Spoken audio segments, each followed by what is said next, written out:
Unflippin' believable news. Well, I've already posted this on my community tab, but of course, we're going to discuss about Armando Broja. We're also going to talk about another striker.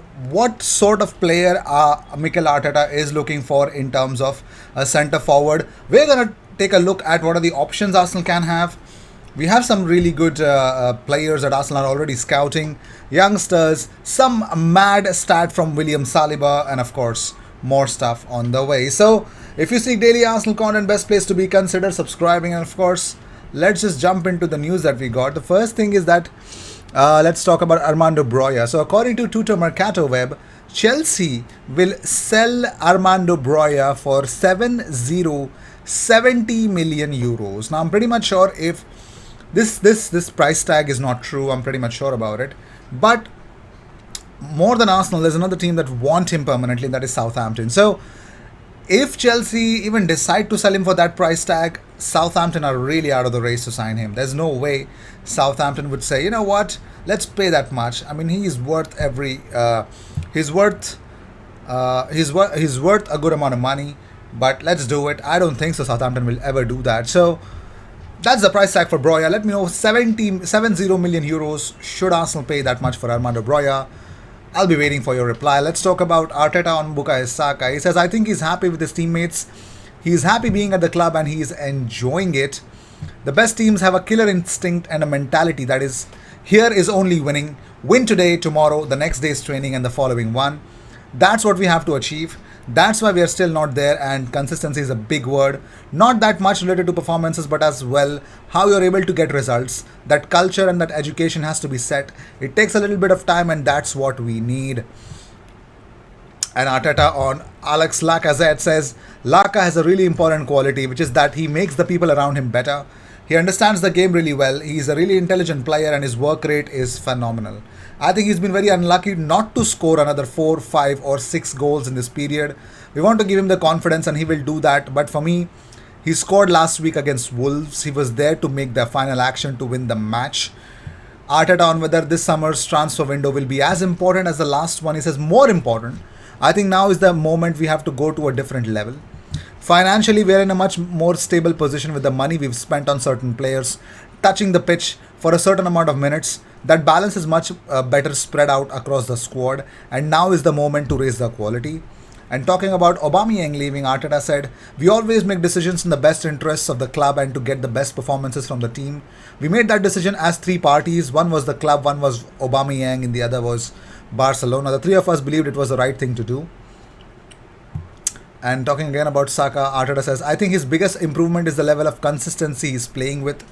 To have moments is fine, a lot of players can do that, but to play consistently at that level is very difficult. Opponents know him and people expect a lot of him, but he's still as humble, as committed, as hungry as he was when I met him.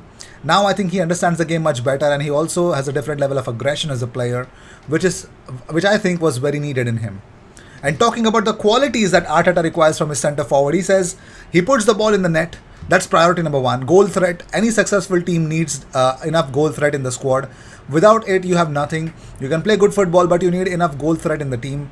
We need a profile where you can exploit his qualities at the same time as the qualities we already have. So we don't have to transform our way of playing again to adapt to that specific player. He has to have a certain age, a certain level of experience, and he has to be able to come here and play under the pressure of being at Arsenal. Unflippin' believable. I mean, of course, man, of course. And talking about the atmosphere at the Emirates, Arteta said, you can feel it, you can try to tell people about it, but when you are there, you just feel it, that it's genuine, that it's happening, that there's this interaction of energy and emotions. I feel a real unity between the supporters and the team. If you had asked me what I wanted to do here, I would have said that I would like to make the Emirates the toughest stadium to play at in England, to create a really unique atmosphere that you feel on your skin when you go there. An atmosphere where our fans feel, I can't wait to go and support the team, where people are walking to the Emirates thinking, I want to support these guys, they're really worth it, and I really feel engaged with them. If we can do that, it's going to be a big, big win. My God, what an interview, exclusive from Mikel Arteta, and I swear to God, this has been fantastic. But also, Mikel Arteta reveals Edu is aiming to make a more official link between Arsenal and Watford, making use of the fact that training grounds are next door. So Arsenal can, Watford, the feeder club, anything, a relationship that both the clubs can build around, and things can change a bit maybe. Let's see if we can have. Of course, there are healthy relations between Arsenal and Watford. Let's see if that's going to be happening or not. Only Emerick Laporte has more passes per game than William Saliba in Europe's top 5 leagues this season. Emerick Laporte has 87.8 passes per game. William Saliba has 83.8. I swear to God, this youngster has been phenomenal. Phenomenal. According to George Nicola, in January, Arsenal's interest in Palmeiras midfielder Danilo spread, and now it has been confirmed from the player's environment that there are three European clubs that want to contact him, or that want to contract with the player, namely Arsenal, Atletico Madrid, and Olympique Lyon. His agent confirmed we should have news from May or June. So, in the upcoming window, we might not just target Danilo, but it could be that one of he could select Arsenal, and 20 years of age with the kind of experience that he has. Oh my God, he would really be a very interesting signing if Arsenal make one. Let's see.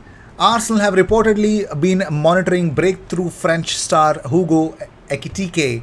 The teenager has enjoyed a breakthrough season in Ligue 1 with Reims, netting 9 goals so far this season. Newcastle United and Chelsea have also been strongly linked with the move for the Frenchman, but reports have since suggested that Arsenal are monitoring his progress.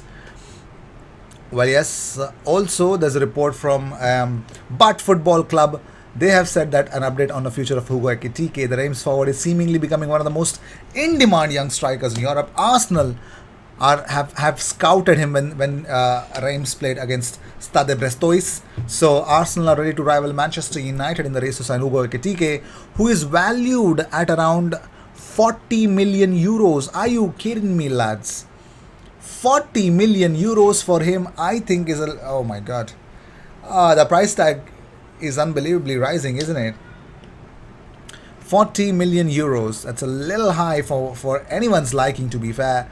But 40 million euros is actually it's a little high. Let's move on. So Arsenal's pick of fullbacks.